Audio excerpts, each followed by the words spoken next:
Eto naman po mga bossing ko, ang pwede nyong gawin mga bossing ko sa timban tubig.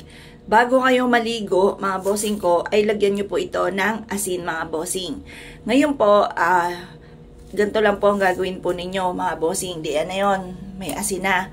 Haluin nyo lamang po ito. Tapos, ito na po mga bossing ko, ang inyo po mga bossing kong ipampaligo. At bawat buhos mga bossing ko, kayo ay magwi-wish. Halimbawa, mawala na ito mga kamalasan kong pinagdadaanan. Or kaya po mga bossing ko, ay makasurvive po ako dito, magkaroon ako ng lakas ng kalooban, at puro swerte na ang darating sa akin, goodbye kamalasan ako. Ganun po mga bossing ko ang gagawin po ninyo. Pero mas mainam pa nga po mga bossing ko na ito po mga bossing kong timban tubig na ito ay nakaharap sa may liwanag na sinag ng araw. Maganda po kasi nasisinagan ng sinag ng araw. Lalo-lalo na kung ginagamit nyo po itong pampaswerte mga bossing. Kaya ako po mga bossing, marami akong mga barya na nakabilad mga bossing ko sa timban tubig. Dahil tapos nakabilad po siya sa sinag ng araw or kaya sa full moon. Ngayon po mga bossing, yun po, maganda pong gamitin pampaswerte yung mga baryang ganun. At yung mga gato naman, kung gagamit po kayo ng mga pampaswerte, mas maganda nga po yung nasisinagan siya ng sinag ng araw. Kasi unang-una mga bossing, sabi nga po nila na energize daw po ang kung ano man yung ibinibilad nyo po sa sinag ng araw. Para ma-energize siya, tapos gagamitin nyo siyang pampaswerte, mabilis na maalis kung ano man po yung mga kumapit tuko na kamalasan sa katawan po ninyo. Kaya mas mainam mga bossing ko ay meron po kayong mga ganito mga bossing ko na mga pamamaraan.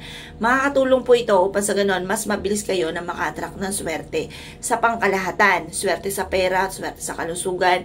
Kung ikaw ay may negosyo, para ikaw po ay maging matagumpay sa inyong negosyo. Kung kayo po mga bossing ko ay mananaya, or lalo-lalo na nga po sa inyo pong kalusugan.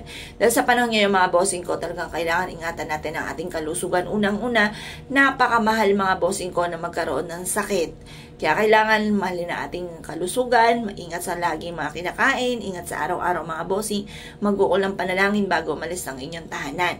Kaya kung kayo po gusto nyo po itong gawin, gawin nyo po ito. Pwede nyo itong gawin mga bossing ko ngayong araw na ito. Na ano nga po mga bossing, ngayong araw na ito ay huling biyernes ng buwan ng Oktobre.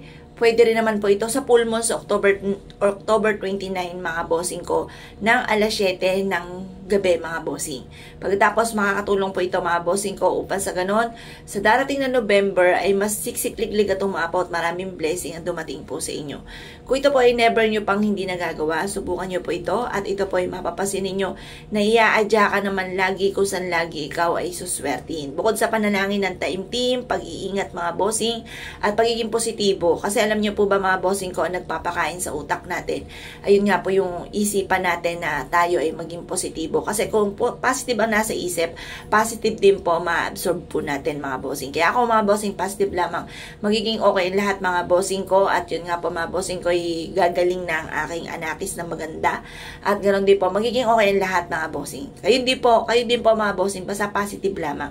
Kaya kung kayo pinaniwala at naisyo po itong gawin mga bossing, ay siya mga bossing, good luck po sa inyo po lahat.